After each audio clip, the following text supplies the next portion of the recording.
आपण एक छोटासा खेळ घेणार आहोत आणि तो खेळ असा राहणार आहे की तुम्हाला लक्षपूर्वक श्रवण करायचं आहे. म्हणजे मी ज्या सूचना देणार आहे त्या सूचना तुम्हाला व्यवस्थित ऐकायच्या आहे आणि मग मी काय सांगणार आहे त्याचं माझ्या सांगण्याकडे तुमचं किती लक्ष राहते हे या खेळातून सिद्ध होणार आहे. तर आता मी काय करणार आहे, मी जे बोलणार आहे माझ्या मागे तुम्हाला बोलायचं आहे. मी जे बोलणार आहे माझ्या मागे म्हणजे माझं बोलून झाल्यानंतर तुम्हाला सेम ते बोलायचं आहे. काळा रंग, सगळ्यांना नाही बोलायचं. मी इथे जवळ आली ना.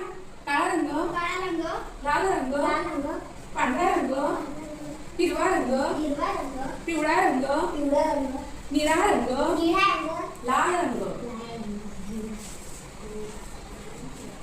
गवताचा रंग, गवताचा रंग, गवताचा रंग, गवताचा रंग, गवताचा रंग, गवताचा रंग, गवताचा रंग.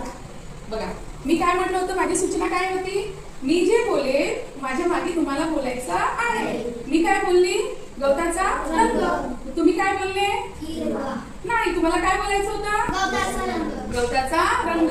आणि खेळ सुरू व्हायच्या आधी मी काय बोलली होती तुम्हाला, की लक्षपूर्वक सूचना ऐकायच्या. तुम्ही लक्षपूर्वक ऐकलं का, लक्षपूर्वक ऐकलं का, बोला बोला बोला बोला. नाही ऐकलं ना. लक्षपूर्वक जर ऐकलं असतं तर माझा शब्द तुम्ही लक्षात ठेवला असता. मी काय बोलली होती, माझ्या मागे तुम्ही बोला, म्हणजे मी जे बोलला तेच तुम्हाला बोलायचं होतं. आता काय झालं इथे की तुम्ही फक्त गवताचा रंग लक्षात ठेवला, कारण गवत तुम्ही कसं बघितलं, आजूबाजूला हिरवं, आणि तुम्हाला माहिती आहे की गवताचा रंग हा नेहमी कसा असतो, हिरवा असतो. आणि मग तुमचं पूर्ण लक्ष कुठे होतं, गवताच्या रंगाकडे होतं. पण मी काय बोलली ते तुमच्या लक्षातच राहिलेलं नाही. म्हणून सूचना, जेही कोणी सूचना देतात, जेही कोणी आपल्याशी काही बोलतात, त्याच्या आधी काय करायचं असते, आपल्याला लक्षपूर्वक श्रवण करायचं असते. श्रवण म्हणजे ऐकणे, लक्षपूर्वक ऐकायचं असते की आपल्याला काय सांगितलेलं आहे, आपल्याला काय बोललेलं आहे, यातून आपल्याला काय शिकायचं आहे. आलं लक्षात. आज काय शिकलो मग आपण, लक्षपूर्वक ऐकणे, लक्षपूर्वक ऐकणे.